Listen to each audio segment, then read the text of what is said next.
So whether we feel like God is going to voicemail or has full bars 5G LTE, we need to dump those burdens to God like David.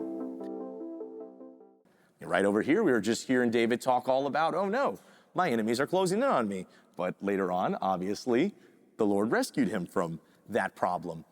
And we see with David's life, he had a lot of regret, he had a lot of satisfaction. And the point I'm trying to make today is that a deep, intimate relationship with God results in both regret and satisfaction. We're answering the question of what is the result of a deep, intimate relationship with God, and what does that look like over the course of a long life? And we see that with David. He had the best of times and he had the worst of times. The first point I want to make is that in our regret, we feel far from God, but in our satisfaction, we feel close. Now, as we see in Psalms 13 here with, how long will you forget me? These words, David felt isolated from God. He felt separated, and that isolation is hard. A couple times where I felt the most isolated in my life, funny enough, both times I was dog sitting. I was alone, dog sitting in a house, and I was just craving human interaction. I'm just like sitting here with a pooch, and I'm like, I need to talk to somebody. I was trying to call people. They were busy at the time. The closest thing I got is I would drive out to my job I used to have at Chick-fil-A. And they're like, hey, Marshall, how you been? And I'm like, please, I need someone to talk to. That's hard. And despite all this isolation, David brings all of those pleas directly to God. He doesn't keep this to himself. He mentions all of these fears and struggles and the anguish in his soul straight to God. Now, in 2 Samuel 22, we see that cry is heard. In verse 7, but in my distress I cried out to the Lord. Yes, I cried to my God for help. He heard me from his sanctuary. My cry reached his ears. We see that isolation is only temporary. While I was in Alaska, I also had quite a lot of isolation from my family, considering that I was a couple thousand miles away and totally different part of the world. But I really wanted to catch up with them, and service was really bad in Alaska. But fortunately, miraculously, God provided just enough service to get one FaceTime call in with my family while I was out there. And I got to catch up with all the fun things that were going on, all my struggles, everything that I was going through. And it was wonderful, even though the call like cut out in the middle of it because I ran out of data. God isn't like that. He's got unlimited data. We can bring our concerns and joys to him at any time and he will hear us. The only difference in God's distance from David is in both situations was how he felt about the circumstances. So whether we feel like God is going to voicemail or has full bars 5G LTE, we need to dump those burdens to God like David. My second point I want to make is in our regret, we accuse and lament God, but in our satisfaction, we praise and behold him. Look at verse 3 in Psalm 13. Turn and answer me, O Lord my God. Restore the sparkle to my eyes or I will die. He's accusing God. You need to answer me, God. Where are you?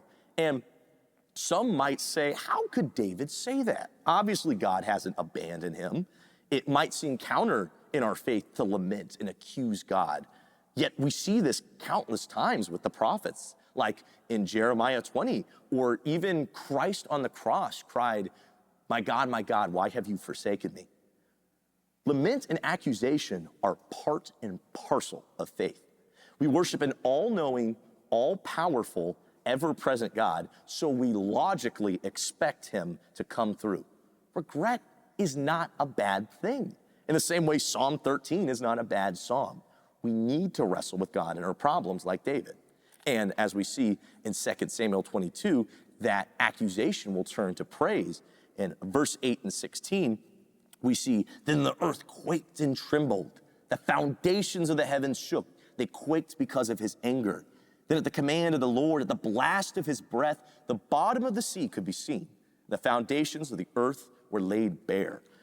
David is displaying this mighty language of the God he worships, acknowledging the power and might of God. And in Alaska, I saw the might and power of God. As I was driving down one of the coastal highways with one of my friends, side note, The most dangerous highway in America, so God protect us, another testimony to God's faithfulness. I was looking at all of the mountains around me, and I was just thinking, those sure are beautiful. I wonder where they came from. And I looked it up, and apparently you got these tectonic plates, they slammed into each other, the ground rose, yada, yada, scientific talk.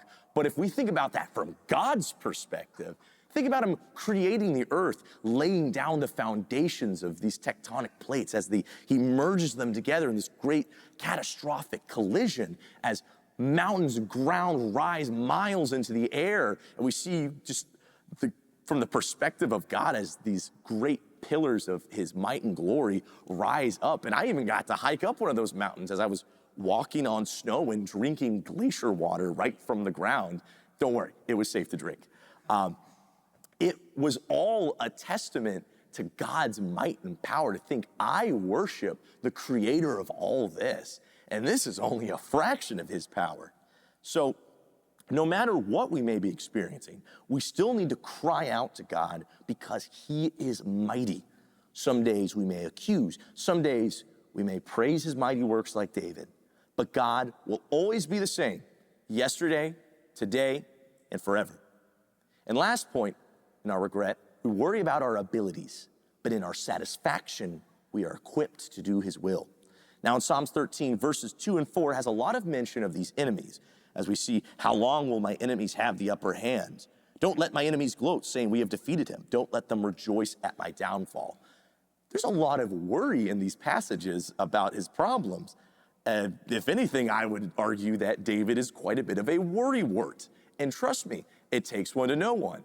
I am a worrywart. I worry about the stupidest things. I worry about my non-existent future children. I'm not even in a relationship right now.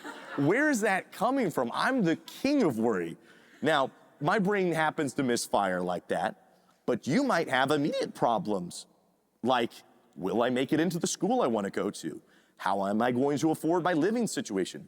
Are my very real existent children going to be okay? Now, we doubt ourselves when things get rough, even though David has more than proved himself as a capable man of God. Sometimes we think just because we're going through a season of loss or we can't pay the bills, we are disqualified as workers of the kingdom. But actually, it's in our weakness that God works. In 2 Corinthians 12:9, Paul talks all about that.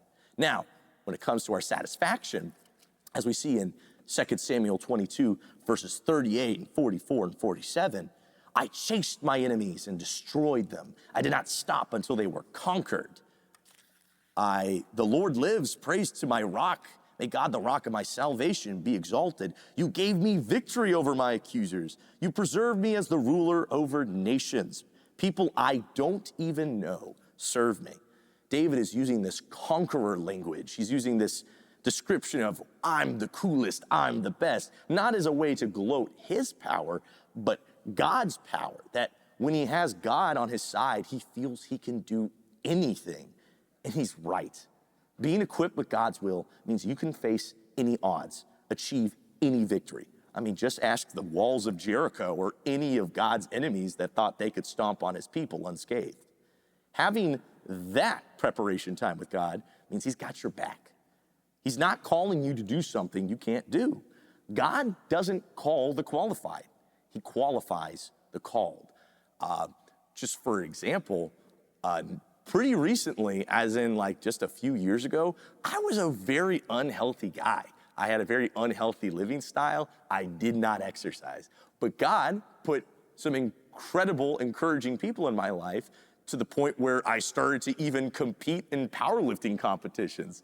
I may or may not have one of my brothers in Christ in iron in the front row to embarrass him a little bit. But I thought I could do anything when I had them with me. I lift any weight because they had that encouragement with me. So I see exactly what David is saying here is, I've got God with me. What wall can stop me if he's behind me and encouraging me?